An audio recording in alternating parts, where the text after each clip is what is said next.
All the talk earlier this evening of the need for more financial regulation will only serve to remind people that banking can easily go wrong, bluntly because there's little trust in the industry, something that can be easy to exploit. So imagine a system of transacting money that was actually fraud-proof. It exists. It's called blockchain, and it's the model on which Bitcoin, the virtual currency, is built.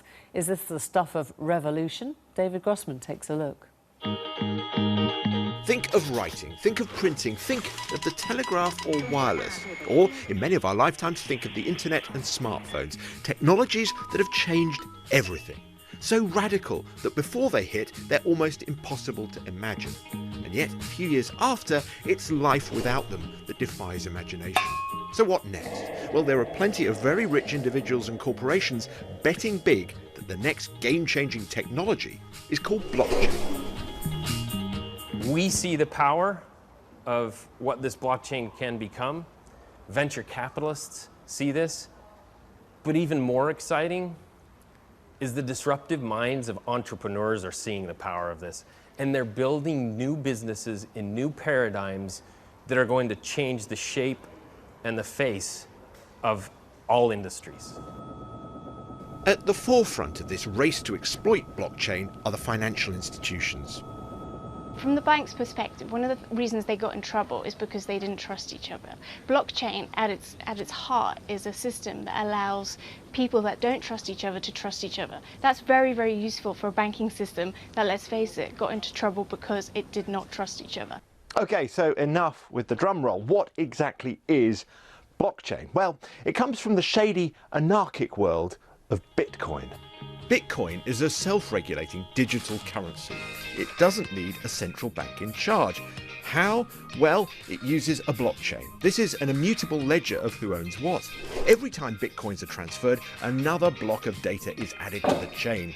Like the DNA in every cell, a complete copy of the blockchain is held by the entire network of users. Therefore, if you tried to cheat the currency, trying to spend what you haven't got, well, everyone else would know. But this same technology, many believe, could be used to track anything of value. The technology enables the transfer of those currencies that have been created, Bitcoin being one of hundreds, if not thousands, of currencies that exist today. But it's also the ability to transfer value in ways that we haven't seen before, that extend well beyond financial services. It can go into, for example, a retailer that wants to be able to verify that their goods that they are marketing as organic in their grocery store. The blockchain allows the ability to track the actual creation of those goods and through the supply chain verify that they actually are organic, so that then where they are then marketing them to their end customers, they're confident that it actually is organic. That's just one simple use case. And there are thousands of other potential uses, from pharmaceuticals to luxury prestige goods like watches and handbags. The music and film industries are excited that blockchain could be the technological answer to piracy, and the insurance industry thinks it might help tackle fraud. I mean, ultimately the diamond comes out of the ground, it becomes certified and known as a... For Leanne Kemp, blockchain means diamonds. A diamond blockchain, she says, could record each gem's unique combination of attributes, giving it a sort of DNA. She's had investment from Barclays to develop her ideas. It gives us a global ledger. It gives us actually global transparency over the supply chain and the chain of custody of the diamond. Where did the diamond come from? Was it a blood diamond? What's the provenance? What mine did it come out of? At the moment, we have a number of regulated authorities that sit in between systems and consensus opinion that actually have provided some great processes like the Kimberley process to ensure that blood diamonds do not run themselves into the retail space. But now, for the very first time, we have a global ledger. It's permanent and immutable, so therefore I can't change the record. So there, from a perspective of trust, we know that those records are indeed correct. Blockchain actually holds out the prospect of smart contracts. That is, contracts that police and enforce themselves. For example, suppose a car makes a journey. A road use payment could automatically be triggered. No need for a big central database, no need for enforcement authorities. However, not everyone is convinced.